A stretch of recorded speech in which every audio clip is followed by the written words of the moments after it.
چلے جاؤ، یعنی طلبہ سے کہتے جو فارغ ہوتے ہیں سال لگاؤ، اور یا کسی بزرگ کے پاس 6 مہینے لگاؤ، پھر آپ دینی کام کے اس میں قدم رکھنا۔ تو یہ بزرگوں کی جو ترتیب بنی ہوئی ہے بہت اہم ہے یہ،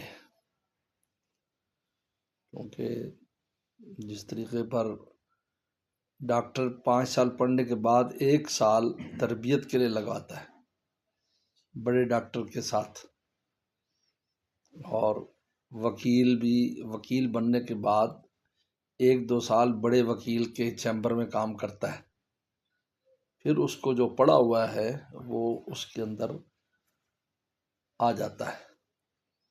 اسی طریقے پر جو علم ہے، یہ علم جو معلومات جو ہیں یہ معمولات کیسے بنے گی، اس کے لیے ایک ماحول کی ضرورت ہے۔ معلومات تو ہیں، آج معلومات سب کو ہیں، کوئی وہ نماز فرض ہے ہر بات میں کہے کہ فرض ہے، چھوڑنا حرام ہے حرام ہے، چوری کہے کہ حرام ہے، کسی سے پوچھ لیں، آپ سڑک پر چلے جائیں، معلومات تو ہیں لیکن معمولات نہیں ہیں، یعنی وہ عمل میں نہیں آئی ہوئی چیز۔ تو معمولات جب تک نہ بنے تو اس کی مثال اس ٹرک کی طرح ہے جس پہ تیل لدا ہوتا ہے، کتنا تیل ہوتا ہے لیکن وہ اپنے چلنے کے لیے پمپ پہ آتا ہے، پٹرول پمپ پہ، کہ یار اس میں 20 لیٹر ڈال دو، 10، حالانکہ اس پر تو 1000 لیٹر ہے، وہ کہتے ہیں نہیں، یہ 1000 لیٹر منزل پر نہیں پہنچا سکتا جب تک آپ انجن میں نہ ڈالیں۔ تو معلوم ہوا کہ انسان کے قلب میں جب تک معلومات کے بارے میں ایمان اور یقین پیدا نہیں ہوتا، عمل پر نہیں آتا آدمی، نہ معلومات تو سب کو ہے، کوئی جاہل نہیں ہے، اس لیے جہالت معتبر نہیں، کوئی جی میں تو جاہل تھا، لوگ آ کر کہتے ہیں جی میں نے طلاق دے دی مجھے تو پتہ نہیں تھا، کوئی نہیں مانتا ہے، جھوٹ بولتا ہے، تو پتہ نہیں تھا، کوئی اور گالی دے دیتا، تو نے جو لفظ طلاق کا اس کا مطلب ہے تم جانتا تھا کہ اس کے ذریعے کچھ نہ کچھ تو ہوتا ہے، ہمیں الو بناتا ہے نا، علماء کو آگے چکر دیتے ہیں، لوگ چکر بازی دیتے ہیں کہ ہمارے معاف مرکن نہیں،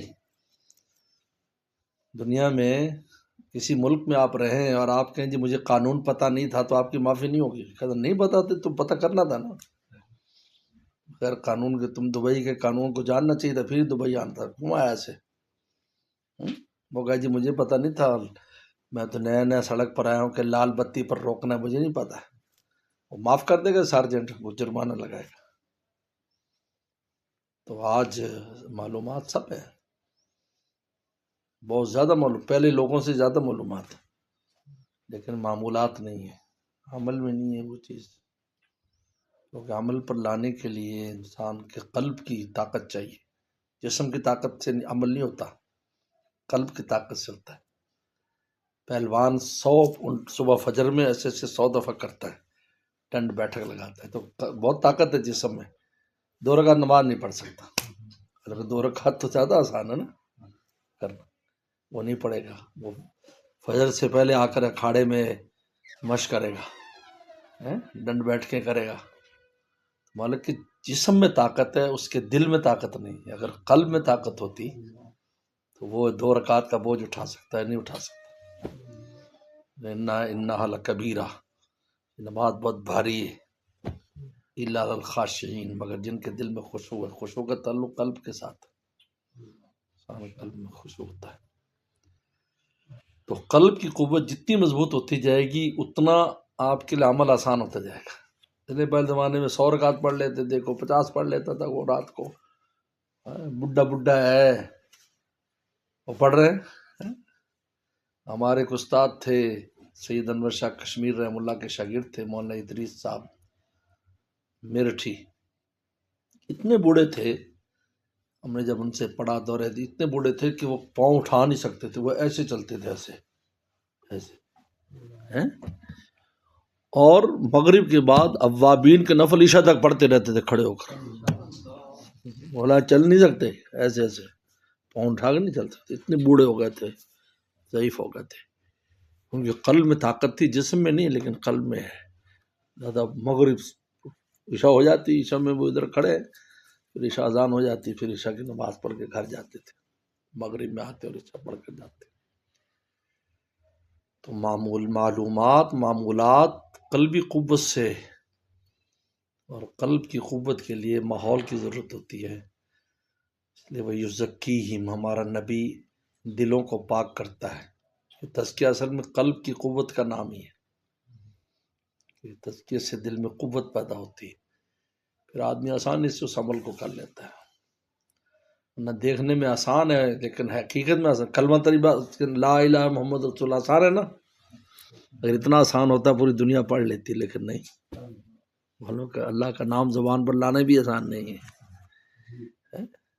حالانکہ کتنا آسان ہے لا الہ محمد رسول اللہ، مرنے سے پہلے پڑھ لے بخشا جائے، لیکن کتنے پڑھتے ہیں، کتنا آسان ہے۔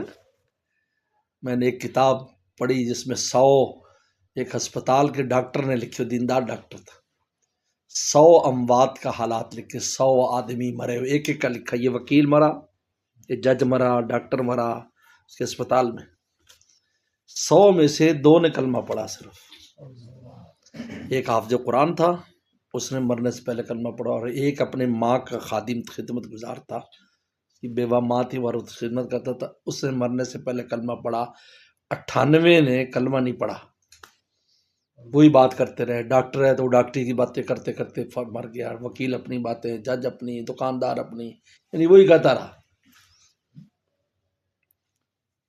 معلوم کہ اگر یہ اتنا آسان ہوتا تو فوراً پڑھ لیتے نا، کیونکہ اس کے لیے قلب کی قوت چاہیے، قلب کی قوت نہیں ہے، قلب ضعیف ہے، جسم تکڑا ہے، تکڑا جسم، اتنے بڑے بڑے کام کر لے، دل بالکل ضعیف ہے، کمزور ہے، اس میں کوئی کام نہیں ہے۔ اس لیے بزرگان دین فرماتے کہ انسان کو اپنے قلب پر محنت کرنی چاہیے، اس کو بچانا چاہیے ہر اس چیز سے جو اس کو متاثر کرے، وہ آپ کی دنیا ہو، آپ کا مرتبہ ہو، آپ کا ماحول ہو، اس کو بچاؤ، کیونکہ سارا یہ انجن ہے، یہ انجن خراب نہیں ہونے دو۔ گاڑی میں کچھ بھی ہو جاتا ہے لیکن انجن اگر خراب ہو جائے تو کوئی حل نہیں ہے، باقی ہر چیز کا حل ہے، لائٹ کے بغیر بھی چلی جائے گی، کوئی بات نہیں، رات کو لائٹ نہیں ہے تو اگلی کی لائٹ کے پیچھے پیچھے چلا جائے گا۔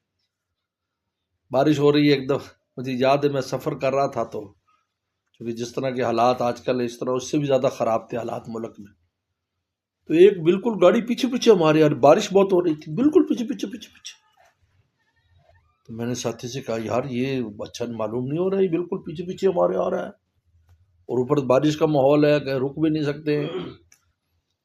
میں نے کہا نہیں یار بریک لگاؤ، وہ تشویش ہو رہا ہے، تو اس کو آواز دی ڈرائیور نے، اوئے تو کون ہے؟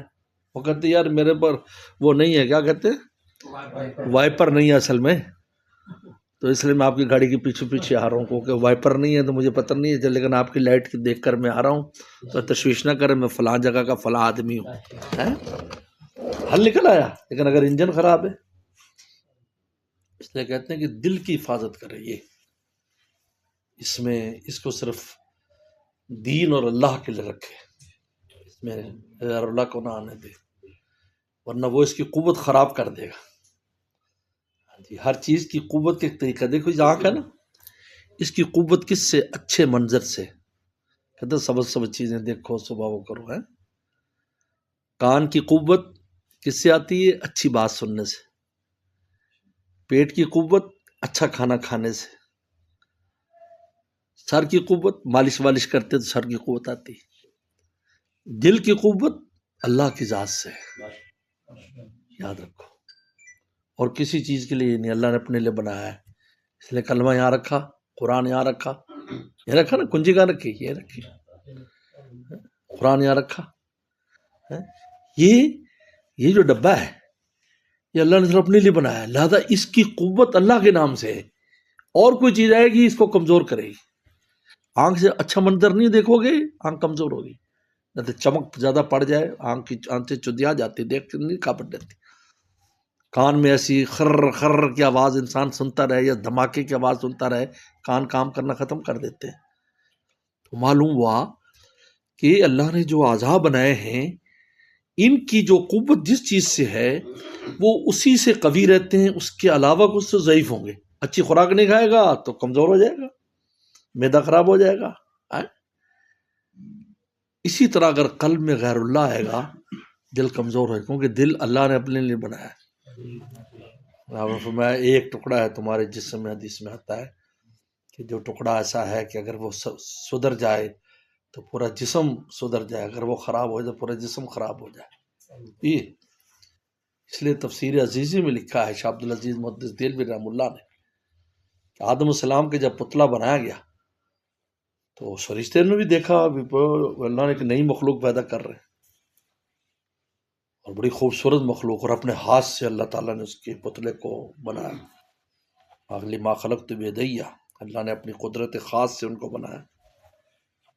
تو شیطان اس وقت استاد تھا فرشتوں کا، وہ بھی گیا دیکھنے، تو ناک سے گھس گیا۔ اس لیے جنات وغیرہ ناک سے گھستے ہیں، ان کا یہاں سے اندر گیا اور پورا چکر لگایا پتلے میں اندر سے۔ باہر آ کر پوچھا استاد جی کیا دیکھا؟ ان کا کچھ نہیں، اندر تو بالکل خالی ہے، ادھر کوئی خاص چیز تو نظر نہیں آئی، اور ہے بھی مٹی کا۔ تو اس لیے تو فرشتوں نے کہا کہ استاد جی اللہ نے اعلان کیا انی جاعل فی الارض خلیفہ، میں خلیفہ بنا رہا ہوں، اتنا بڑا اعلان ہو گیا اور آپ کہتے ہیں اس میں کچھ بھی نہیں ہے۔ تو شیطان نے کہا اس کے بائیں طرف ایک صندوق دیکھا، یہاں میں نے آدم یہ تالا لگا ہوا ہے، میں نے بہت کوشش کی اس کو کھول کر گھسنے کی، اگر کچھ ہے تو وہاں ہے۔ وہاں کیا تھا؟ نبوت کا موتی تھا، خلافت کا موتی رکھا تھا، اور تالا لگا دیا۔ کوئی شیطان نبیوں کے قلوب میں نہیں گھس سکتا۔ پیغمبر السلام کے مہر نبوت بائیں کندھے کے پیچھے تھی، شیطان کا راستہ بند تھا، یہاں مہر نبوت لگی تھی۔ ہمارے تو پیچھے سے آتا ہے نا، ادھر سے آتا ہے، اور حدیث میں آتا ہے کہ غافل دل ہو پکڑ لیتا ہے، یوسوس فی صدور الناس، وسوسے ڈالتا ہے۔ تو انبیاء تو نہیں جا سکا، اسی سے اس نے دھوکہ کھایا۔ انہوں نے کہا یار انہیں پرواہ نہیں کہ اس میں کچھ ہوگا، لیکن اس کو بعد میں پتا چلا کہ او اچھا یہ تو نبوت کا موتی اس میں ہے بھائی، تو قیمتی خزانہ تو اس میں۔ تو معلوم ہوا کہ سب سے قیمتی جگہ اور قیمتی خزانہ قلب میں ہے۔ اگر اتنے قیمتی جگہ میں ہم کوئی سستی چیز رکھیں گے تو ہم اس چیز کی ناقدری کریں گے۔ بتائیں آپ تجوری رکھیے، تجوری اس میں تالا لگتا ہے، کتنی مہنگی ہوتی ہے، کتنی وزنی ہوتی ہے۔ آپ اس میں آلو چھولے رکھنا شروع کر دیں، بھی آلو رکھ دو جی، پیاز رکھ دو، گھی رکھ دو، یار تمہارا دماغ خراب ہے، یہیں رکھ دو، کس نے لے کے جانا ہے؟ اس میں کوئی پیسہ رکھو، سونا رکھو، چاندی رکھو۔ اللہ نے یہ جو تجوری اس لیے دی ہے کہ اس میں مولا کو رکھو، اپنے لیے دی، اس میں ایمان دیا ہے، اس میں کلمہ دیا، اس میں قرآن دیا ہے۔ تو قلبی قوت پر معلومات معمولات بنتی ہیں۔ یہ زندہ قلب قوی ہوتی ہے، اس لیے کلمہ طیبہ، ذکر، اذکار، دینی محنتیں سب دل پر اثر انداز، آپ کے دل کو قوی کر رہے ہیں۔ نماز پڑھ رہے ہیں دل قوی ہو رہا ہے، روزہ رکھ رہے ہیں دل قوی ہو رہا ہے، دینی چلت پھرت ہے دل قوی ہو رہا ہے، ہم درس و تدریس کرتے، یہ سب دل کو قوی کر۔ اور گناہ دل ہی کو ضعیف کرتے ہیں۔ گناہ کا نشان کہاں پڑتا ہے؟ دل پہ لگتا ہے۔ کیوں دل پہ لگتا ہے نشان؟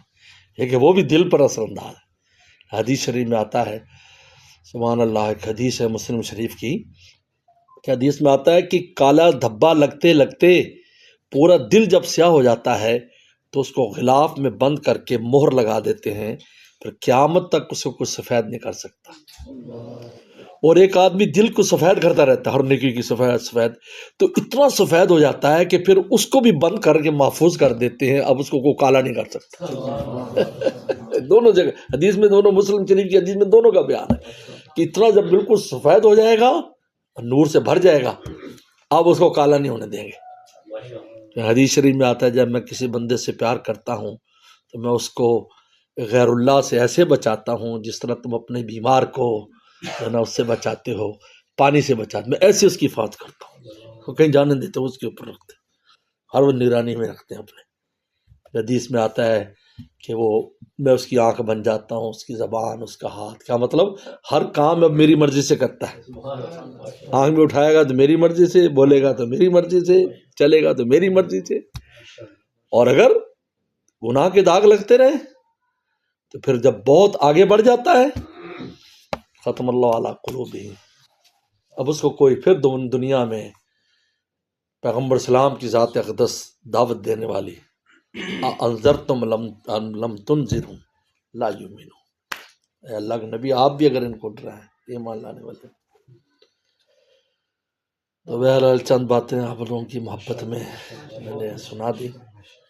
اللہ تعالیٰ نے عظیم کام کے لیے آپ لوگوں کو منتخب کیا ہے، اب اس کا آپ کی ذات کو بھی فائدہ ہونا چاہیے اور مخلوق کو بھی فائدہ ہونا چاہیے۔ اب اور اپنی ذات پر جتنی آپ محنت کریں گے اتنا دوسروں کو فائدہ ہوگا، یاد رکھو یہ عجیب بات ہے۔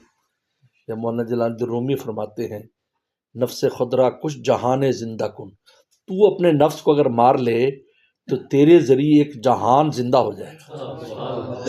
یہ آپ مار لو، ایک بندہ، ایک آدمی اپنے نفس کو مار لے اور دل مولا کو دے دے تو کتنے لوگ اس کی نگاہ سے، اس کی بات سے، اس کے بعد بیٹھنے سے زندہ ہو جائیں گے۔ یار ہم وہاں بیٹھے تھے میں تو بہت فائدہ ہو گیا، حالانکہ کچھ کہا بھی نہیں، دیکھا، دیکھنے سے کام ہو جائے گا، گزرے گا، گزرنے سے کام ہو جائے گا۔ وہ کیسے گزرے گا؟ لوگوں کہ یار آج میرا دل چاہتا ہے نماز ہی پڑھ لوں یار، اس کو نماز خیال کیوں؟ اس نیک انسان کے گزرنے کی برکت سے اس کے دل میں نیکی کا خیال آ گیا، لوگوں کے بیٹھے، حالانکہ وہ کسی کو کوئی تقریر نہیں کی۔ صحابہ کرام نے کوئی تقریر نہیں کی تھی، صحابہ تو زبانیں نہیں جانتے تھے، آج تو ہماری زبانیں، پھر کیسے دین پھیل گیا؟ اس لیے کہ وہی دل کی ایسے انوارات تھے، اگلوں کا دل خود روشن ہو جاتا، وہ کہتے ہیں یار تم سچے لوگ، ہم تمہارے ساتھ۔ بہرحال اللہ عمل کی توفیق عطا فرمائے۔ کس نے بیت ہونا ہے؟ بیت ہونا تو آگے بیت ہونا حدیث